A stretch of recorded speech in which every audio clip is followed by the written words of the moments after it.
Il y a Carole qui veut entrer. Ah oui. Merci Sylvie.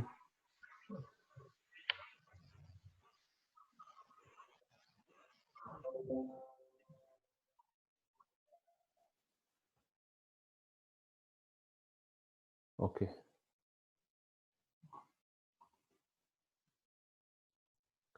Parce que là, je vais dérouler.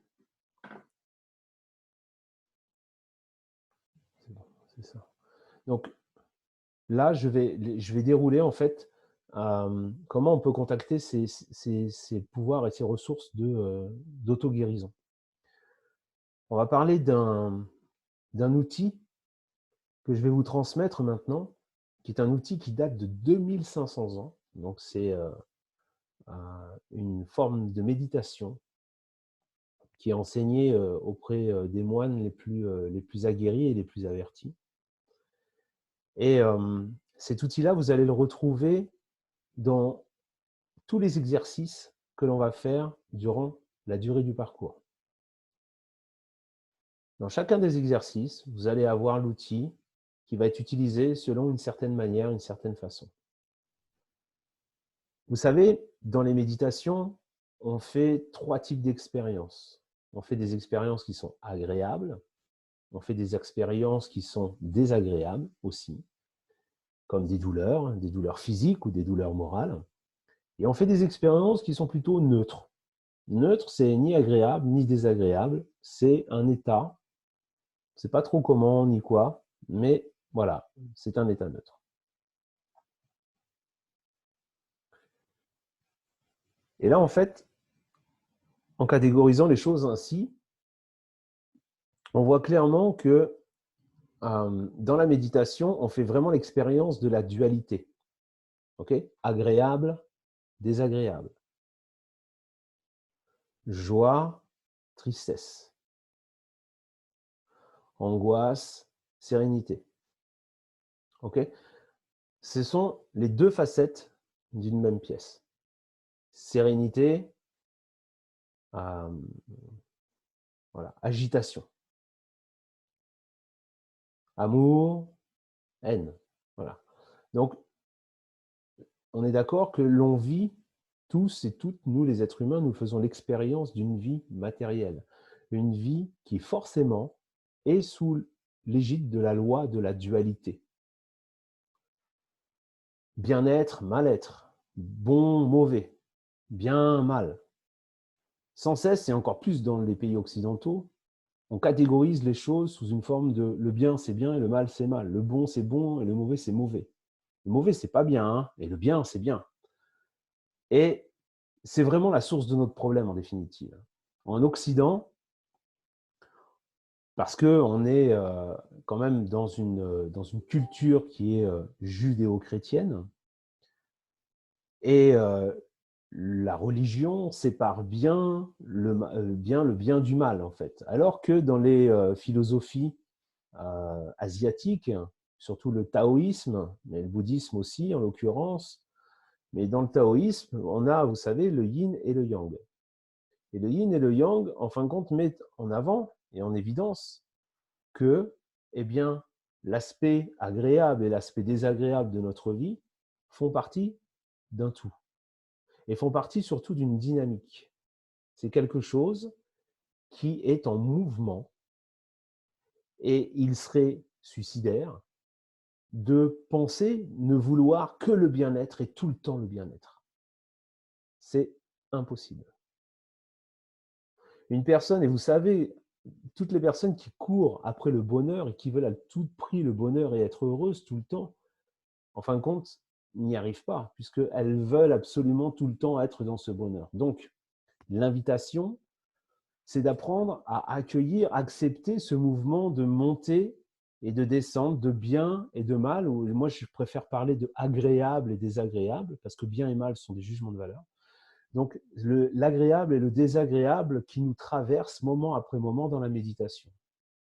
Lorsque l'on apprend à accueillir l'agréable et le désagréable à l'intérieur de nous, on est en train de forger la compétence de pouvoir accueillir l'agréable et le désagréable dans notre vie. Vous voyez ? C'est comme ça qu'on arrive à accueillir les tristesses et les joies, les gains et les pertes de l'existence. Certaines fois, on s'enrichit et puis certaines fois, on s'appauvrit aussi. Les êtres que nous aimons sont des êtres chers et la vie, eh bien, il y a la mort aussi et ils disparaissent. Et en fait, il est important d'apprendre à cultiver ça et apprendre à se détendre dans cet agréable et ce désagréable. D'accord? Et l'outil que je vais vous donner aujourd'hui va vous permettre de piloter justement ce mouvement interne, va vous permettre d'avoir un moyen de pouvoir effectivement piloter vos dualités intérieures. Okay? On a tous en nous cette forme de dualité. On est bon et mauvais en même temps. On est joyeux et on est triste. On peut être fidèle et infidèle en même temps.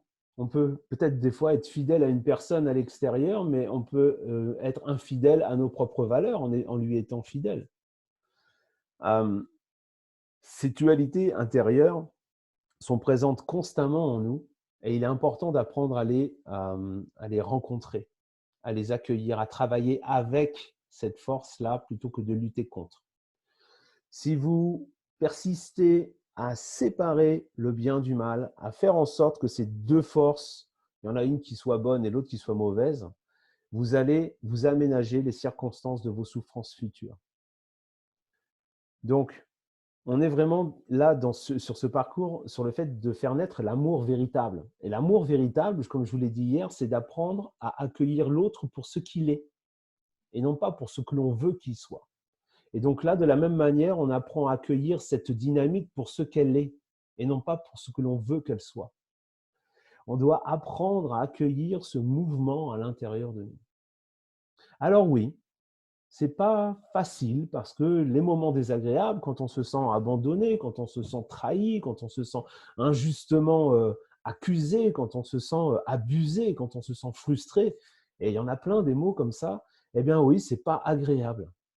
Mais au lieu de s'agiter partout, essayer de trouver une solution à tout ça, la proposition, c'est d'apprendre à accueillir cela, d'apprendre à autoriser que ces sentiments, émotions dites négatives vivent en nous. Et en faisant ça, eh bien, on se relâche, on ne résiste plus. Et à partir de ce moment-là, cette énergie ne fait que nous traverser. Parce que la richesse est de comprendre qu'en définitive, nous sommes tous et toutes des paratonnerres à émotions. On a à apprendre à se laisser traverser par nos émotions. C'est tout. C'est juste ça. Et plus on va résister à l'émotion, moins l'électricité et l'énergie va pouvoir traverser, et plus, en fin de compte, on va souffrir. Parce que cette énergie, elle va rester bloquée. Ça va créer une douleur. Et pourtant, derrière chacune de nos douleurs, il y a de la lumière. Mais il est important d'apprendre à l'accueillir, cette douleur, pour qu'elle se dissout complètement et elle se propage où elle veut, où elle a envie, on s'en fiche. Mais le principal, c'est de lui faire face. Rappelez-vous cette phrase, tout ce à quoi on fait face, s'efface. Tout ce à quoi on fait face, s'efface. Et là, c'est bien de ça dont on est le sujet. Donc cet outil que je vais vous enseigner aujourd'hui, et que vous allez retrouver durant toute la durée du parcours, s'appelle Tonglen. Tonglen, c'est un mot en sanskrit, c'est issu du bouddhisme, le bouddhisme Theravada. Et Tonglen s'écrit T-O-N-G-L-E-N. Et je vous invite vraiment à faire vos propres recherches sur ce qu'est Tonglen. Mais je vais vous en apporter quand même quelques éléments. D'accord ?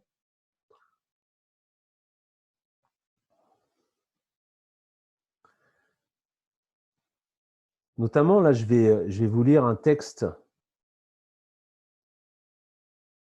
qui m'a été envoyé par Olivier.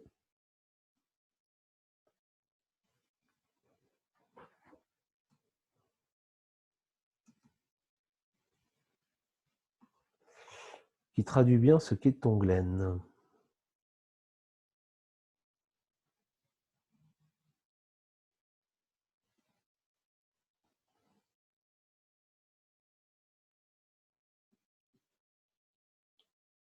Alors voilà, Tonglen, c'est un outil qui initie le savoir donner-recevoir. C'est une pratique de méditation bouddhiste qui apprend à absorber ce qui est négatif pour le restituer sous forme positive. Et là, déjà, ça doit commencer à vous gratter le cerveau, parce qu'on n'a pas l'habitude de ça.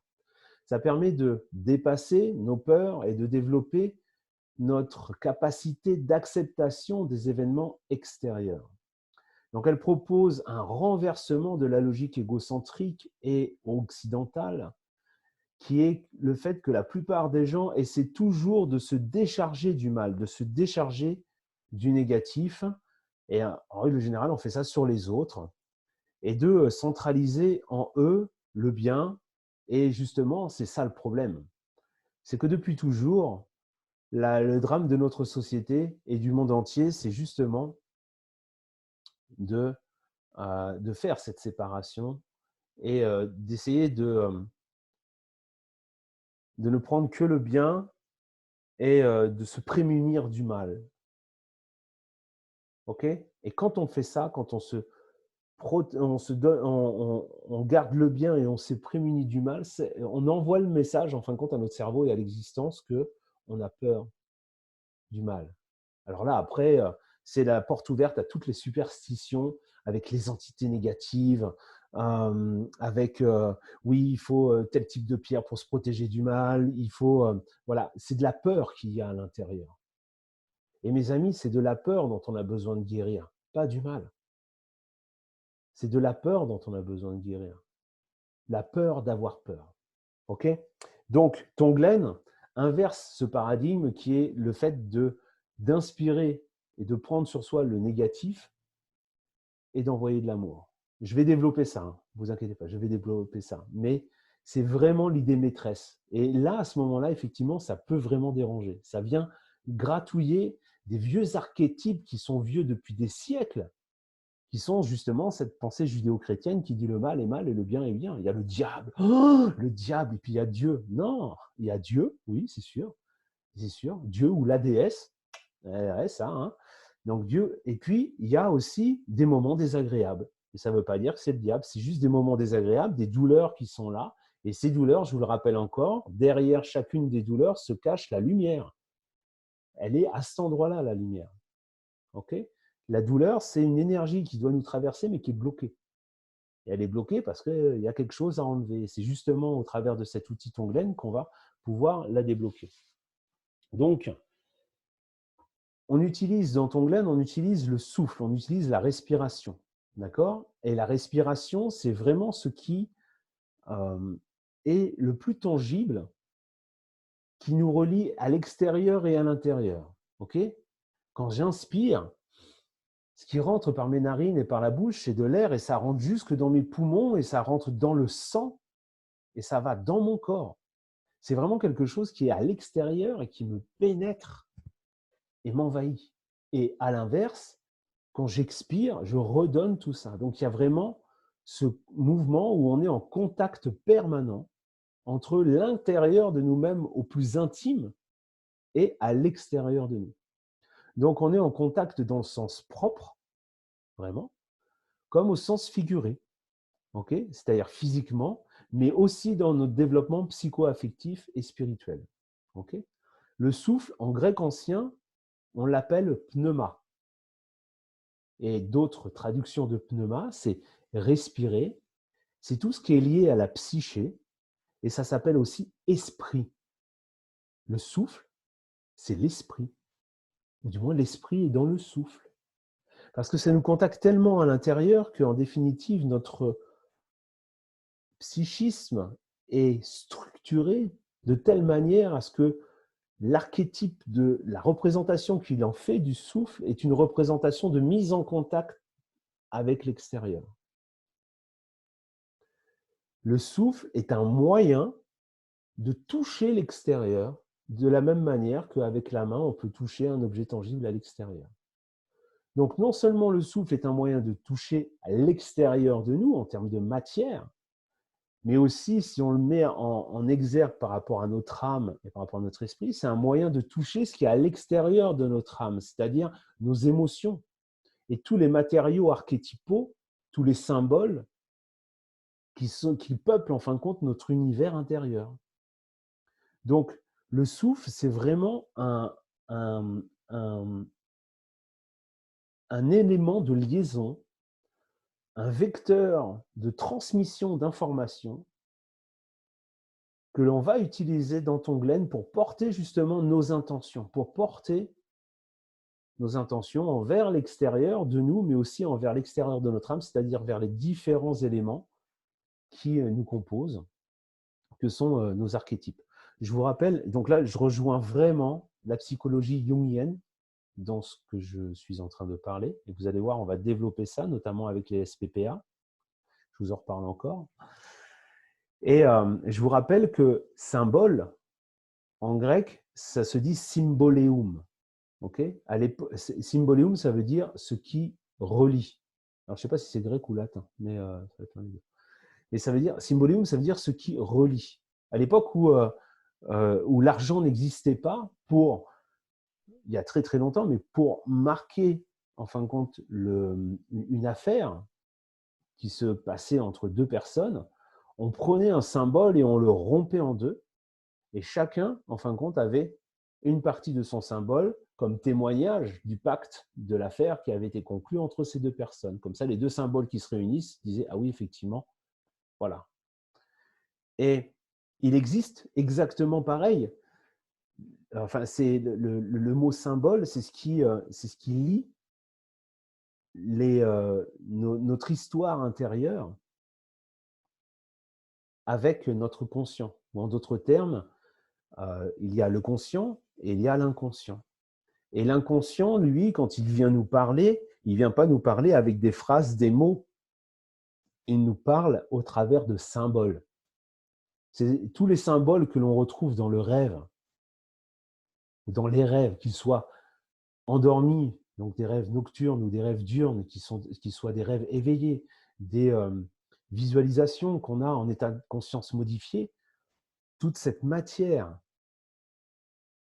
que sont les symboles nous permettent de rentrer en contact avec la partie la plus importante de nous-mêmes qui se trouve être notre inconscient. Parce que si on reprend le symbole, encore une fois, de l'iceberg, l'iceberg, c'est la partie, il y a une partie visible et puis il y a une grosse partie qui est invisible. La partie visible, c'est notre conscience. La partie invisible, c'est toute la partie subconsciente et inconsciente de notre psyché. Et voyez-vous, les amis, il n'y a que 10% de conscience et 90% d'inconscient. Et si on veut toucher ce réservoir immense de matière, eh bien, il n'y a que par l'intermédiaire des symboles. Okay ? L'inconscient, lui, nous parle au travers des symboles. Quand vous rêvez, par exemple, de votre mari ou de votre compagnon, eh bien, ce n'est pas de lui dont vous rêvez. Vous rêvez de la représentation symbolique de ce que vous en faites de ce personnage-là. Tous les symboles qui peuplent, quand vous rêvez d'un cheval ou quand vous rêvez d'une situation, ce n'est pas la situation ou le cheval, c'est la représentation de ce que vous en faites. Donc, le souffle, la respiration va nous permettre de nous mettre en contact avec le bestiaire de tous nos symboles qui composent notre mémoire personnelle, transgénérationnelle et culturelle et vie antérieure, etc. Donc, pour se mettre en contact avec ces parties-là, la respiration va nous permettre d'aussi entrer en contact avec ces symboles et de pouvoir de pouvoir recueillir leurs informations. Parce que l'inconscient nous parle, et il nous parle de la même manière qu'un être viendrait nous exprimer quelque chose, mais il l'exprime au travers des symboles.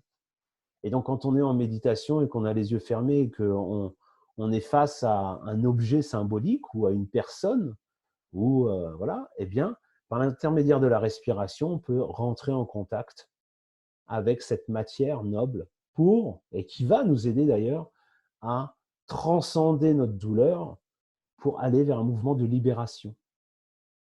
Ok ? Et Tonglen, la technique de respiration, a deux modalités. Ces deux modalités que je vais vous enseigner là maintenant, eh bien, va vous permettre vraiment de faire un travail en profondeur avec vos matériaux symboliques. Et retenez bien, notamment un des matériaux symboliques que l'on va voir un peu plus tard, ce sont nos SPPA, nos subpersonnalités psychoactives, qui représentent la partie visible de toutes nos névroses et de tous les aspects de nous qui ont besoin d'être traités. Et grâce à la respiration liée avec l'intention, eh bien, on va pouvoir réellement faire un travail en profondeur de guérison avec de nos guérisons inconscientes, en fait. OK?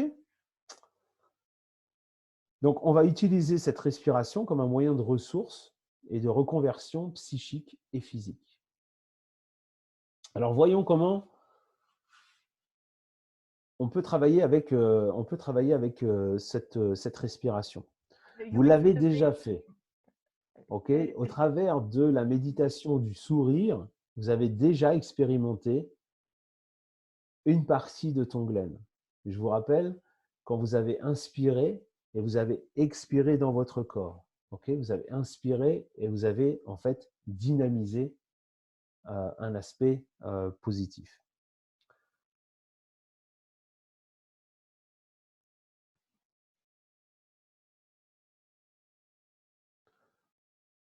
Donc là, vous avez le schéma.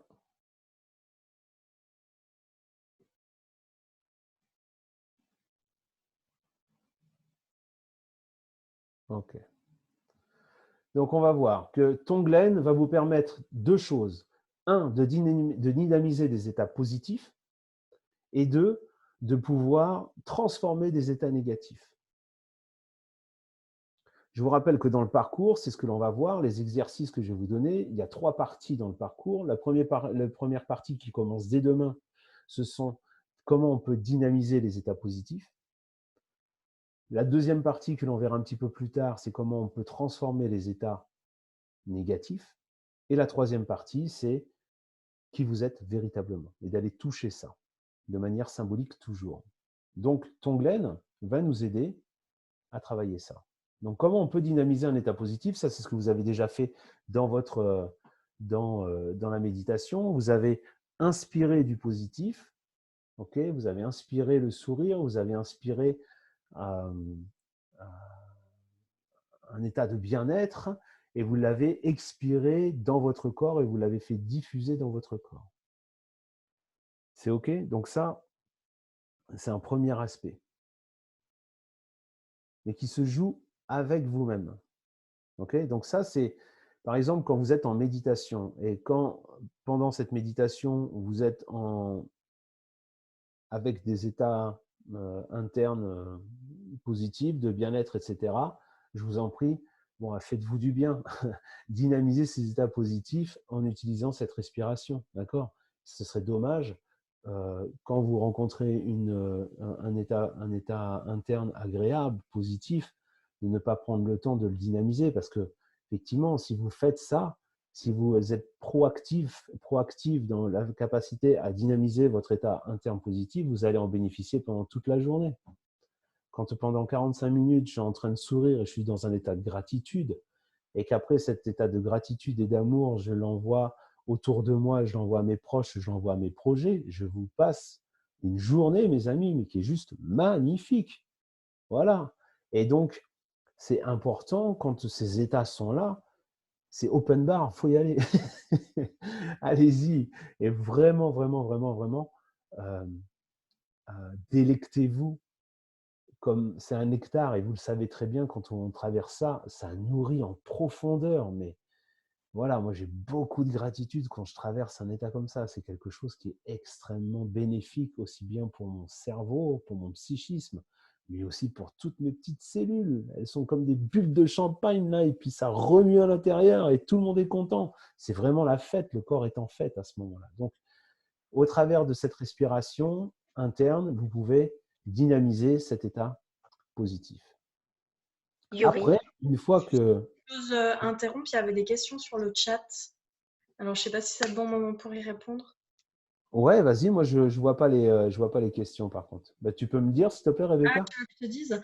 Alors, il Il y a Séverine qui dit « Je ne comprends pas comment on diffuse dans le corps en expirant ». Ok, ça marche. Et puis il y avait Ah, Rosanna aussi qui avait une question, mais qui du coup l'a pas écrit dans le chat. ok. Elle avait une question, elle n'a pas écrit. D'accord, ok, ça marche. Bah, écoute, Osana, je te prends la question tout de suite après alors. Yes. Très bien. Donc la question, c'est comment on prend et qu'on diffuse. Eh bien, c'est que lorsqu'on a les yeux fermés et qu'on sent les sensations physiques d'apaisement, de détente intérieure, il y a comme une forme d'expansion qui se crée dans le corps, eh bien, à ce moment-là, on imagine à l'inspiration que ça rentre par nos narines, que ça rentre par la bouche de la même manière que l'air. Et à l'expiration, on envoie ça dans tout notre corps, dans chaque partie de notre corps, dans chaque zone de notre corps. Et voilà. Et donc, on fait ça plusieurs fois pendant 5-10 minutes. Et on prend le temps vraiment, presque même de visualiser. D'accord? Ça va venir naturellement. Alors, il y a des personnes qui arrivent à visualiser et d'autres pas. Ce n'est pas grave. Si vous n'arrivez pas à visualiser, dites-le vous en pensée, en intention. Ça marche tout pareil. Il n'y a pas besoin de voir avec les yeux. On peut voir avec le corps. D'ailleurs, les personnes qui ne voient pas visuellement sont beaucoup plus kinesthésiques et donc ressentent mieux dans le corps que les personnes visuelles et vice-versa. Enfin, voilà, tout ça, c'est un beau mélange. Donc, à l'inspiration, c'est vraiment ressentir, imaginer. Alors, ça demande un effort au début, hein, mais vraiment ressentir, imaginer que cette détente, ce délassement, ce côté agréable, cet état de bien-être rentre par nos narines et rentre par le corps. Et à l'expiration, on le voit se diffuser partout dans tous les réseaux, les veines, les os, les muscles, etc. Vous le sentez déjà, hein. Pour ceux qui… on y est vraiment, cet état est toujours là, en fin de compte. Il n'a besoin que de nous pour être dynamisé. C'est ça que je vous ai dit hier. L'amour, il est là, mais il n'a besoin que de nous pour être voilà, présent et ancré. C'est-à-dire qu'on a notre esprit et on ramène le focus là-dessus. Et donc, si toutefois vous avez des difficultés là-dessus, eh bien, persévérez. Okay, c'est un muscle que vous êtes en train de développer. Eh bien, au début, ça peut être un peu difficile, le muscle il peut être un peu rouillé, mais au fur et à mesure que vous allez le faire, vous allez voir d'ici 15 jours, ça va être beaucoup plus simple, beaucoup plus fluide. Voilà. Est-ce que j'ai répondu à ta question, Séverine? Rebecca, je te laisse me dire dans les commentaires, si tu veux. Alors, avec plaisir. Mais j'ai pas de commentaire de Séverine. C'est pas grave, il va arriver. S'il arrive, tu peux me faire signe, s'il te plaît? D'accord, merci. Osana? Je voulais savoir si, en fait, ton Glenn, il y avait un rapport avec l'apprentissage du souffle au Reiki, en fait. Ah. Alors Si moi, j'ai passé mon ça. premier et deuxième niveau Reiki. Je sais pas. Je peux pas te dire. D'accord. Ouais, parce que c'est au troisième où on voit le souffle, en fait. Ah, d'accord, tu vois, voilà. Et, Bon, et ok. tu retrouves une similitude, c'est ça que tu dis? Et bah, ouais, et je voulais savoir si justement, bah, enfin, s'il s'inspire aussi, de ça parce que le souffle, justement au Reiki, bah, en fait, il sert, vraiment à purifier, en fait, quand tu fais un soin. Ok, à purifier, c'est ça, ouais. Mmh. D'accord. Oui, bah écoute, on est dans la même dynamique en tout cas, c'est sûr, oui. OK. Alors, on est dans cette dynamique-là, mais on n'est pas dans la deuxième qui suit après. Tu vas voir, on va avancer, mais tu me diras si tu t'y retrouves dans la deuxième dynamique. OK, ça marche. Merci. D'accord? C'est tout bon pour Séverine si jamais. Génial, merci Rebecca, t'assures. Attends, c'est cool, merci beaucoup, tu m'aides vraiment beaucoup. Ça marche, super Séverine, je suis content que ça ait répondu à ta question. Donc, la suite, c'est qu'en phase 2, une fois qu'on s'est bien rechargé, qu'on est bien comme un soleil rayonnant, quand on a réveillé notre soleil, on peut ensuite envoyer de l'amour. Et toujours par l'intermédiaire de la respiration. On peut envoyer de l'amour déjà à soi-même, on peut envoyer de l'amour à une autre personne, on peut envoyer de l'amour à un animal, on peut envoyer de l'amour à un végétal. Eh oui, c'est possible. Et pas que. On peut envoyer de l'amour à une institution, on peut envoyer de l'amour à un pays, on peut envoyer de l'amour à qui on a envie d'ailleurs. Ok. Et donc, une fois qu'on a bien fait cette phase de mise en énergie, en énergie, soit on reste là, mais il est possible que votre cœur déborde. Et si votre cœur déborde, eh bien, envoyez cet amour à là où il a envie d'aller. Ça peut être un de vos proches, ça peut être aussi un projet que vous avez. Ou même, je peux me permettre une situation Oui, dans laquelle on se trouve, on peut aussi envoyer, me semble-t-il. exactement, tout à fait. Une situation, toute forme extérieure. Donc, ça, là, je vous apprends trop rien, en fait, dans cet aspect-là. D'accord? Là où ça va être, là où c'est intéressant, c'est comment on peut transformer un état négatif. Et là, on va rentrer dans ce que je vous ai annoncé tout à l'heure. On va rentrer dans cette respiration tout à fait particulière. Donc, pour transformer un état négatif, on est toujours là dans cet état. Alors, pour moi, l'état 1, l'état premier, qui est là, ici, cet état premier, eh bien, c'est le sourire. Dès que je souris, on est dans cet état de rayonnement intérieur. C'est pour ça que je vous entraîne vraiment à sourire de l'intérieur. Au début, oui, c'est difficile, mais au fur et à mesure, vous allez voir que ça va devenir de plus en plus easy, de plus en plus facile. Pourquoi? Parce qu'en fait, toutes les expériences que vous allez faire avec le sourire vont ancrer en vous cette énergie. Et maintenant, à chaque fois que vous allez sourire, vous allez contacter l'émotion qui est liée à cette sensation physique. C'est ça un ancrage. Un ancrage, c'est un geste physique lié à une émotion. Et quand on s'entraîne, et c'est ce qu'on voit en PNL, en programmation neurolinguistique, quand on crée un geste physique avec une émotion, eh bien systématiquement, dès que vous refaites ce geste physique, l'émotion va revenir de manière très facile. Mais il faut l'ancrer, c'est ça un ancrage. Donc, le sourire, si je vous fais sourire dans ces états de bien-être, c'est pour créer justement cet ancrage qui est là. Et une fois que vous êtes dans ce sourire, dans cet état de rayonnement, eh bien, à partir de ce moment-là, vous pouvez envoyer ce sourire, cet amour, cette douceur, cette tendresse envers une partie de vous qui souffre. Vous pouvez être dans un état de stress, dans un état d'anxiété, dans un état d'angoisse, dans un état où vous vous sentez abandonné ou frustré.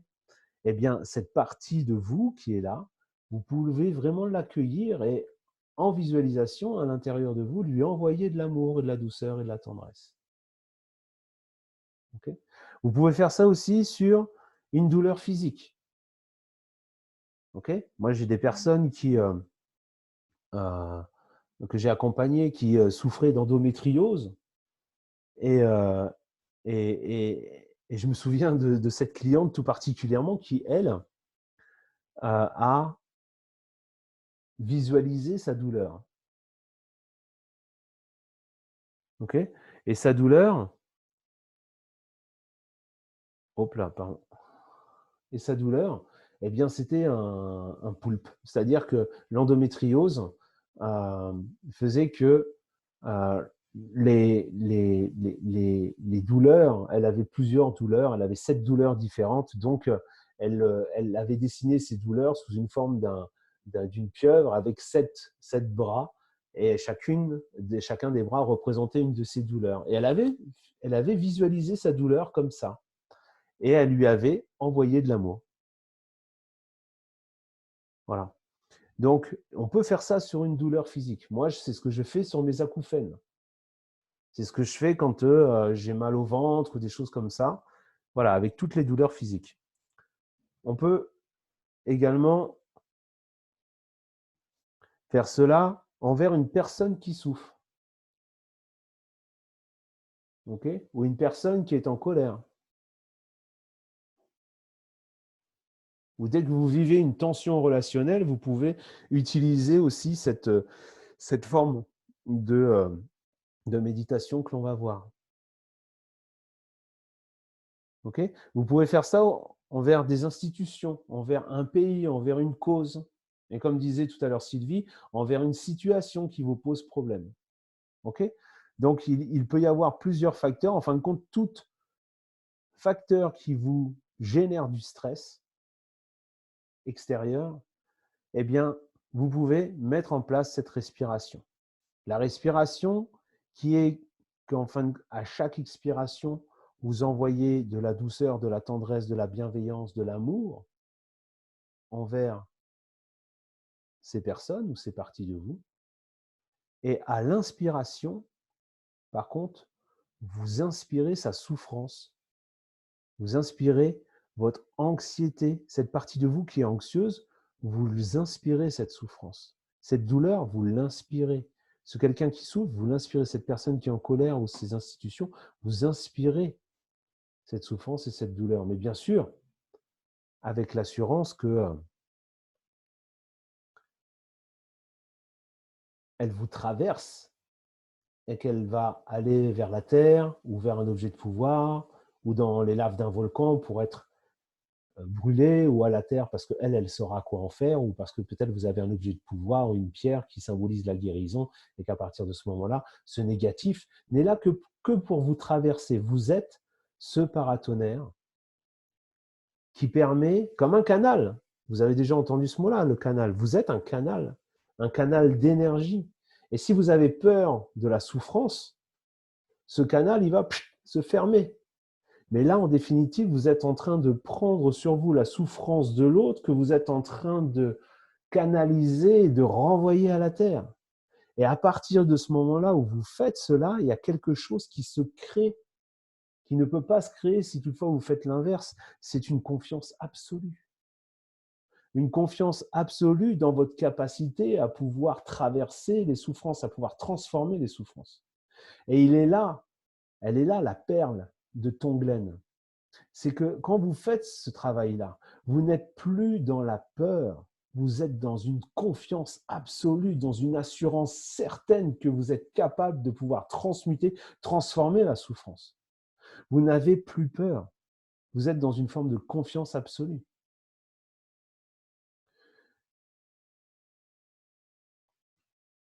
Donc, tu seras sauvé quand tu n'auras plus peur de tes peurs, quand tu n'auras plus peur du loup noir, quand ta douceur accueillera tes douleurs.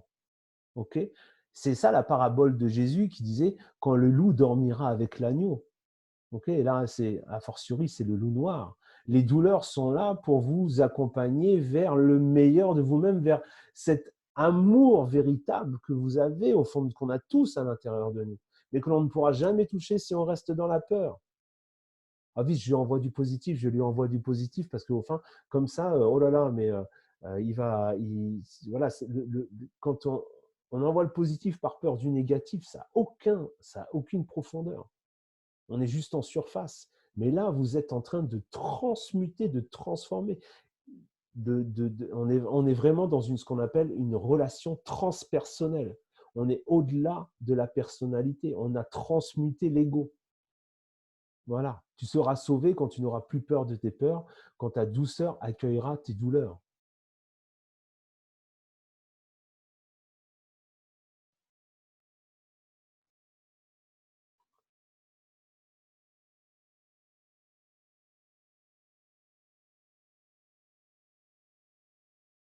OK?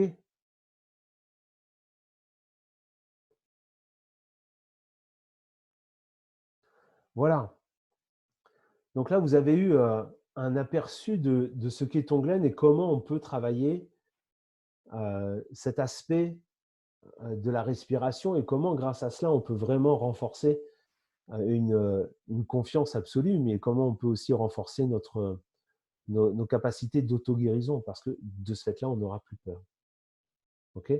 Alors, attention, j'ai vraiment 2 points que je voudrais éclairer avant de finaliser tout ça et puis d'ouvrir aux questions après. Le premier point, c'est que la méditation, à la base, on est dans un état d'accueil. Okay, c'est vraiment un espace dans lequel on crée un état d'ouverture, un état où on ne veut rien.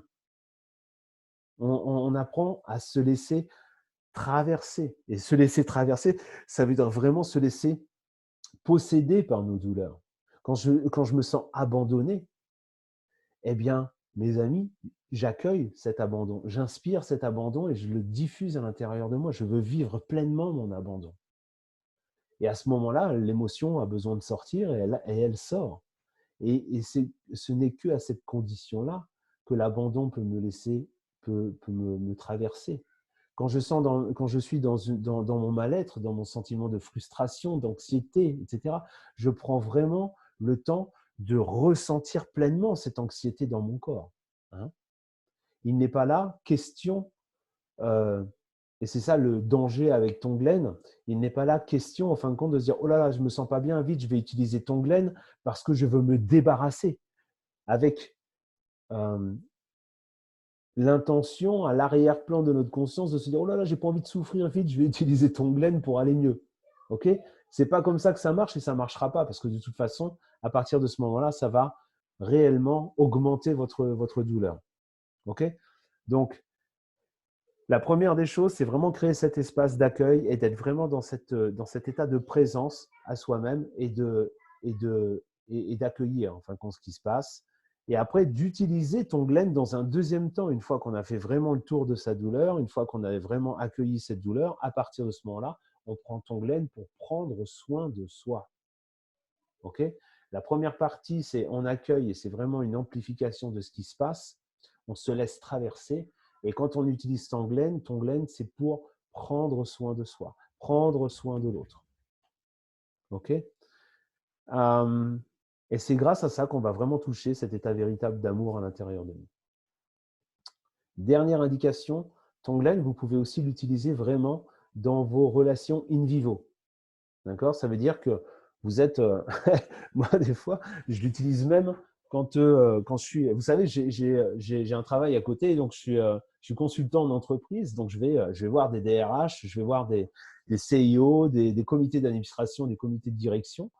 Et puis, bah oui, moi, je suis quelqu'un d'entier et certaines fois, il y a des personnes qui m'impressionnent vraiment. Hein, elles sont là. Et moi, je sens mon anxiété qui commence à arriver. Et l'autre, il est toujours raide comme un bâton, il décoche pas un sourire, il est froid, etc. Ça, j'aime pas ça. Donc, bref, je suis avec cet état-là.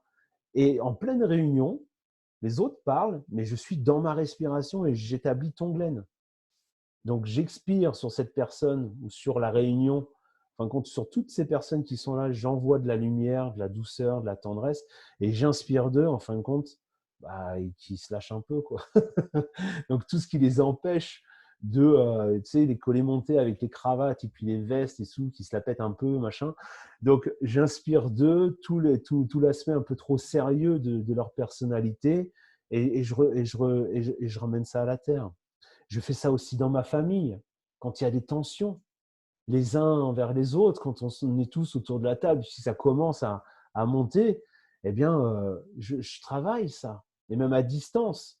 Et je vous assure, essayez, mais ne me croyez pas, mais essayez, c'est juste remarquable à quel point il y a des résultats qui sont instantanés.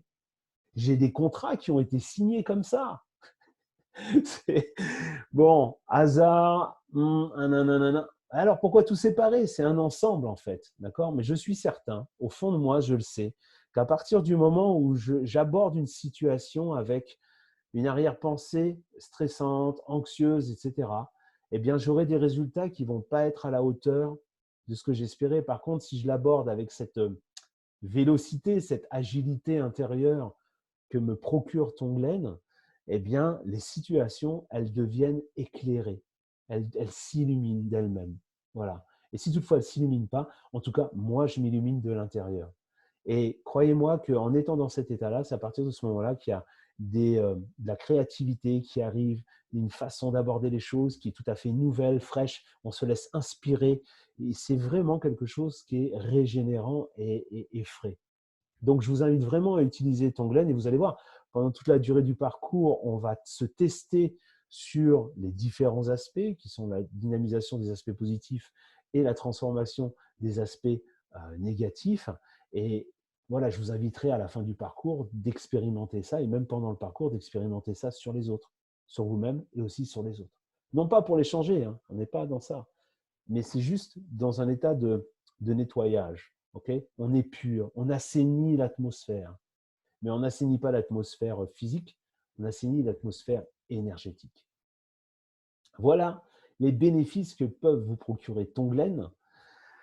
Et Excuse-moi, il n'y Yuri, a plus qu'à essayer maintenant. Alors maintenant, on va j'ai une répondre aux question. questions. Et puis, J'ai alors une attends, question. je vais repasser Excuse-moi. comme ça. Je sais Ouais. pas si tu m'entends. Alors c'est qui? C'est Rebecca? Non, Non. c'est Carole.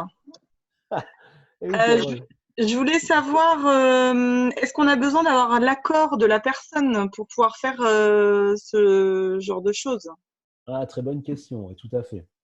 Oui, parce que effectivement, c'est pour ça qu'à la base, c'est important de le faire pour soi. On ne le fait pas pour l'autre personne. Et ça, ce que tu dis est tout à fait juste. Parce que mes amis, la magie noire, ça existe. Mais la magie noire, ce n'est pas forcément malveillant. Ok? Le chemin qui mène à l'enfer est pavé de bonnes intentions. Et on pourrait dire, ah bah là, oui, tiens, je fais ça pour la soulager, elle. Et là, à partir de ce moment-là, on se pose comme une forme de sauveur et l'autre comme une forme de victime. Et il y a un déséquilibre. Donc, c'est pour ça que Tonglen, à la base, il est fait juste pour soi, à la base. OK? Et dans l'aspect relationnel, par rapport à la relation à l'autre, il est fait pour assainir notre partie relationnelle. D'accord? Quand on est en relation à l'autre, on est tous les deux co-responsables des tensions qu'il y a dans la relation. Moi, j'assume ma partie, les 50% de ma responsabilité dans la relation, et l'autre assume les 50%. Voilà. Donc, quand je fais ce travail-là, c'est vraiment pour régler les 50% de ma relation. Voilà, je ne vais pas plus loin. C'est-à-dire que concrètement, même si mon intention, c'est vraiment d'envoyer et de diffuser cette lumière, non pas pour aider la personne, mais c'est pour assainir quelque chose, en fait. L'intention, elle n'est pas dans l'aide de la personne, mais vraiment dans le fait d'assainir quelque chose. Voilà. C'est assez fin.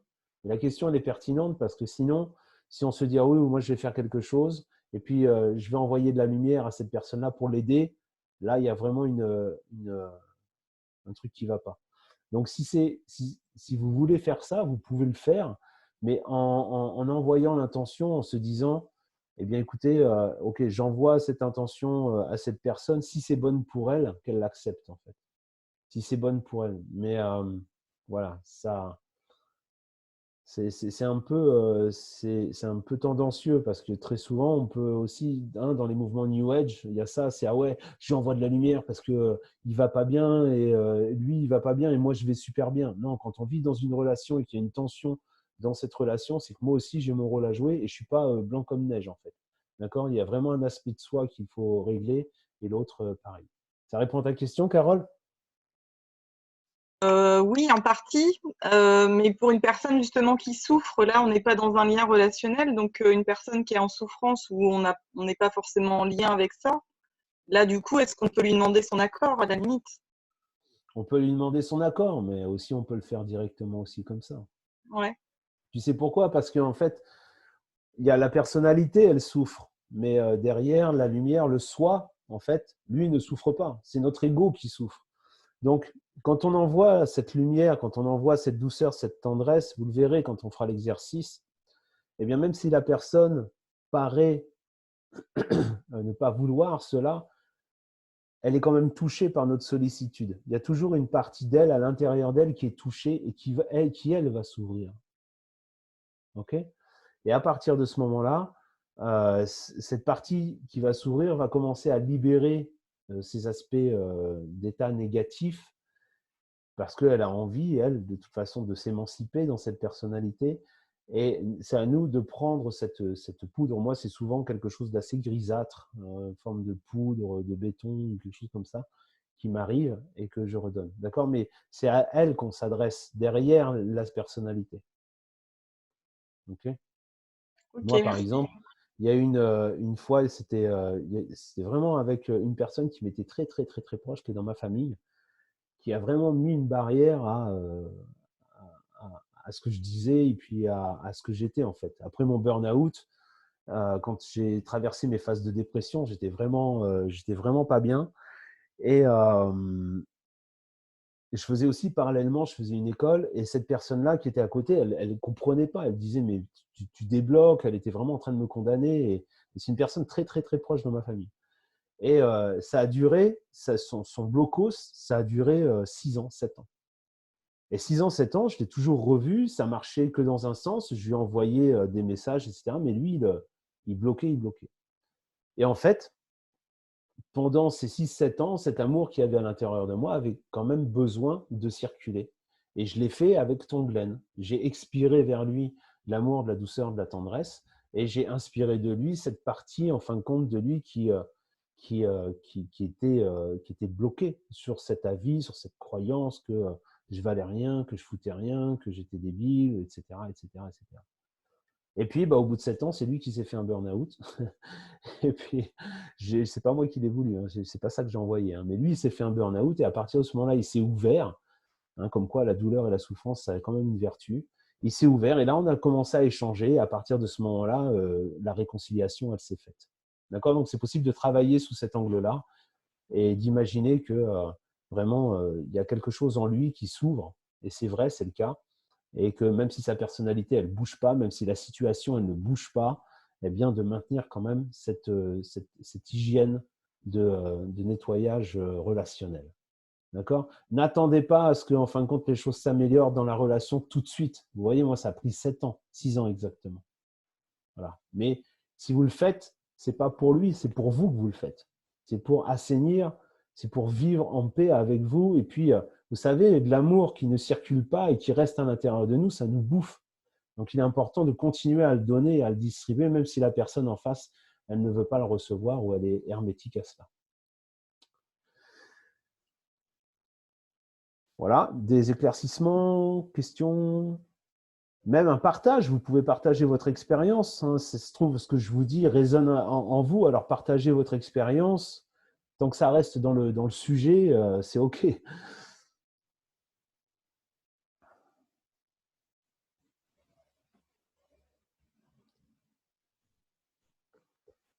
J'ai une question, Yuri.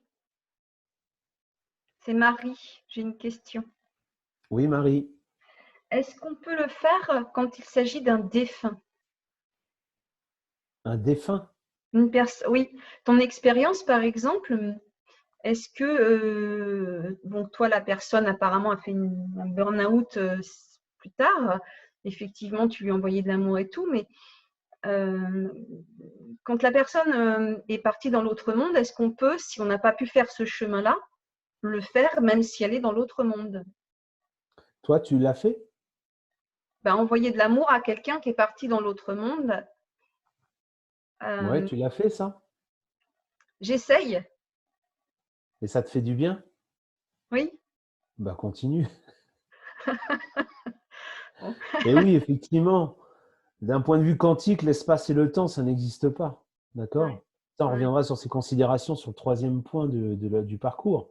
Mais l'espace et le temps, ça n'existe pas. Donc, quand vous envoyez la douceur, la tendresse et l'amour à une personne qui est décédée, elle va le recevoir. OK? Et si c'est une personne qui s'est suicidée, vous pouvez aussi l'aider à monter en travaillant en fait cet aspect-là. Moi, avec mon cousin Yann, paix à son âme, qui est parti à 18 ans parce qu'il s'est suicidé, eh bien, pendant toute la durée de l'enterrement et encore après, quand son image qui passe, je suis dans cet état de relation avec son âme. J'envoie de l'amour et je prends sur moi sa souffrance, sa douleur qu'il n'a pas pu transformer. Et maintenant, je sais qu'il est passé, il a passé d'autres plans et puis il a pu monter grâce à ça aussi.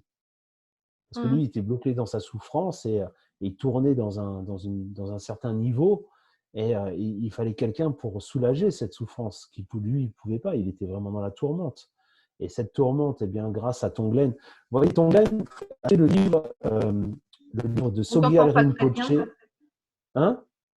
Ça coupe des fois quand tu parles. Ah, pardon. Achetez le livre de Sogyal Rinpoche, le livre tibétain de la vie et de la mort. Il parle de Tonglen comme un moyen aussi d'accompagner les défunts de vie à trépas et même encore après le fait qu'ils soient quand ils sont morts. Et donc, il y a tout un protocole et un processus qui est extrêmement précis et je l'ai utilisé moi pour mon cousin. et pas que pour mon cousin. Mais oui, tout à fait, pour répondre à ta question, avec les défunts, c'est tout à fait possible de travailler en ce sens. Merci. Merci, Yuri.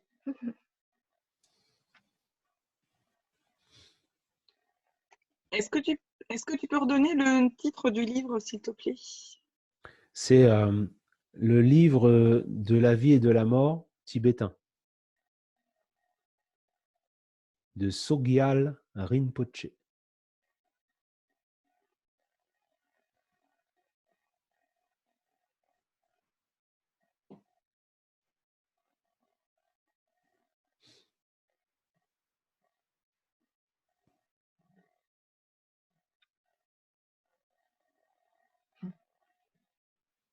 Ok.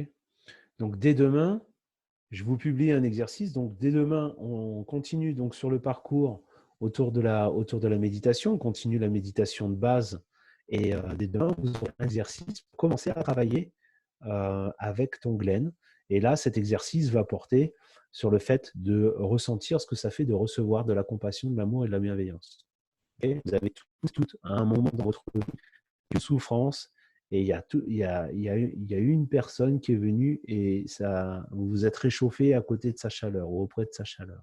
On a tous au moins vécu une fois de ça dans sa vie. Eh bien, vous pourrez ressentir à partir de ce moment-là que ça vous a fait du bien. Et pour répondre aussi à la question de Carole tout à l'heure, eh bien, le fait de savoir que ça fait du bien, même si la personne ne vous a pas forcément dit quelque chose, mais était juste présente, eh bien, vous saurez que de toute façon, toute personne, quelle qu'elle soit, tout être vivant, quel qu'il soit, eh bien, sera toujours soulagé de ressentir de la douceur, de la tendresse et de la compassion, de la bienveillance. Et donc, à partir de ce moment-là, même si une personne vous paraît en colère, fermée, abrupte, de toute façon, il ne comprend rien à ce qu'on lui dit, et il reste fermé, blablabli, blablabla, il y a toujours une partie en lui, quelque part, de toute façon, qui sera touchée par la douceur, la tendresse, même si sa personnalité ne le montre pas, en intention, donc en énergétique, on peut lui envoyer et prendre sur nous sa souffrance, nous laisser traverser par elle, et elle rejoint la terre, elle saura quoi en faire, un volcan ou un objet de pouvoir. D'accord? Et en étant dans cet état d'esprit, eh bien, de toute façon, voilà, il y a toujours cette partie-là de lui qui est sensible à ça. Et demain, je vais vous faire vivre un exercice de visualisation pour réveiller ce sentiment-là. Voilà. Okay? Et en réveillant ce sentiment-là, eh bien, l'exercice numéro 2, qui sera fait mardi, eh bien, aura beaucoup plus de sens et les autres derrière vont avoir beaucoup plus de sens aussi. Voilà, les amis. Bah, écoutez, il est 18h08. Super. Je crois qu'on est bon au niveau timing, là, cette fois-ci, par rapport à hier. Donc, si vous n'avez pas de questions, de remarques ou de partage d'expérience, je vous propose qu'on arrête là. Catherine? Toujours pour revenir à des problèmes techniques, c'est bien la méditation de mercredi qu'on a en base. La méditation de base, c'est bien celle de mercredi, parce que j'en ai pas d'autres. Enfin, j'en ai pas trouvé d'autres. J'étais comme Sylvie. J'étais comme Sylvie et puis je sais plus qui après derrière